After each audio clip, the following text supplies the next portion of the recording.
Alright, let's go ahead and finish this last section of the tutorial. So some optimization things we can do is by, hey, if our bullets go out of this screen, well, why don't we remove them? Because currently, if we don't remove them, well, all these bullets are going to be taking up the RAM, the processing power of our computer. Because the computer has to process and calculate the trajectories of all these bullets. And if we never delete them, then it's going to happen forever and forever.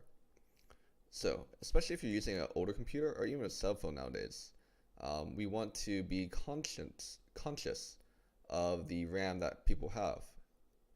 Okay, so what we're going to do is we're going to add a behavior to our bullet object. This behavior is going to be destroy outside. So let me add that from scratch.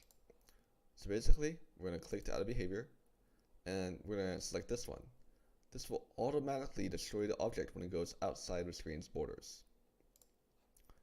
So now the bullet is automatically deleted when it goes outside this black box, which is the scene border whenever I click play. Awesome.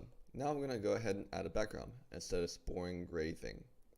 Let's go ahead and add a sprite object and make the animation picture the background that they provide us.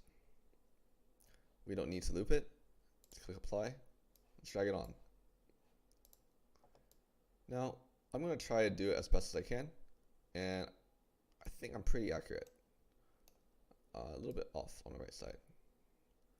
But thankfully, we can use the grid system. Let's go ahead and show grid. And this will automatically snap things into place. If we can kind of see the black outline of our scene, I'm going to go ahead and put it right over that.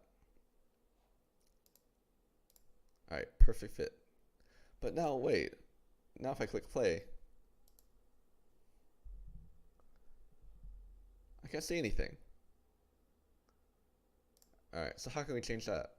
Well, we can change that by changing the property, the Z order. Now, if you're taking calculus, you know about the, or even algebra 2, you should know about the Z axis. We have X axis, Y, and Z. Now, in order to do three-dimensional stuff on a two-dimensional computer screen, we can use the Z axis, which is basically how far things are away from us, or how close they are to us. So the higher the number, the more positive it is, the closer it is to us. The lower the number, the further away it is from us. So let's go ahead and give it a -1. And now this background is further away from us than this turret, than this enemy, than this game over. In fact, if I add another one, if I add another enemy, what Z order do you think it would be?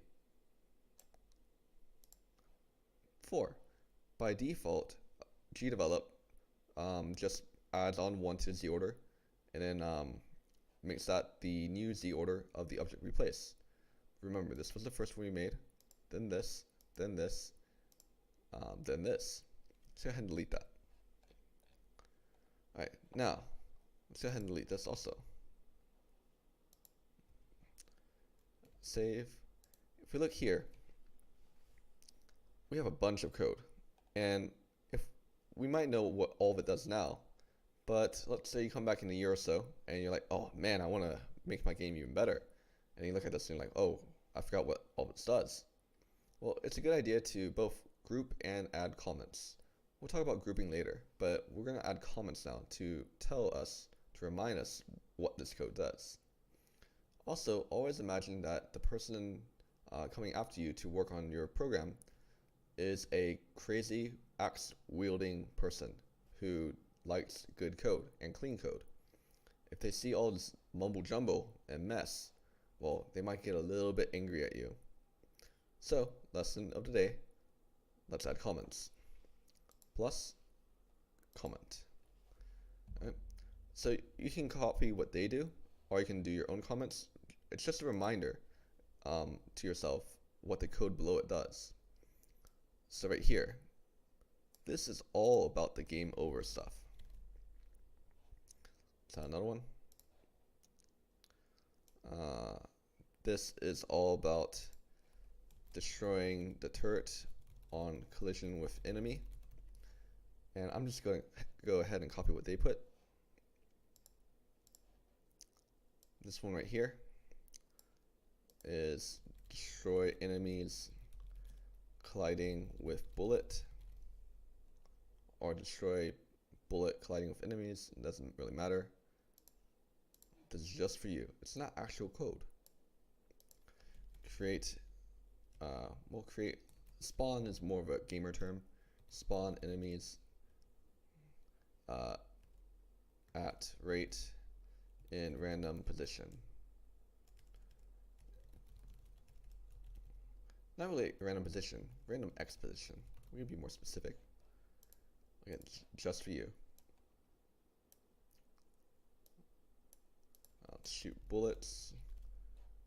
And let's go ahead and finish off with, whoops, rotate turret toward mouse. Awesome. We have finished the tutorial, and let's go ahead and look at our game.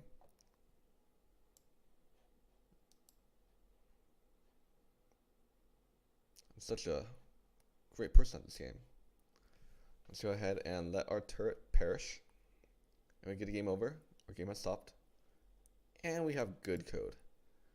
We have finished this tutorial, and we're going to be building off of this game in order to build our tower defense game. Stay tuned for tower defense.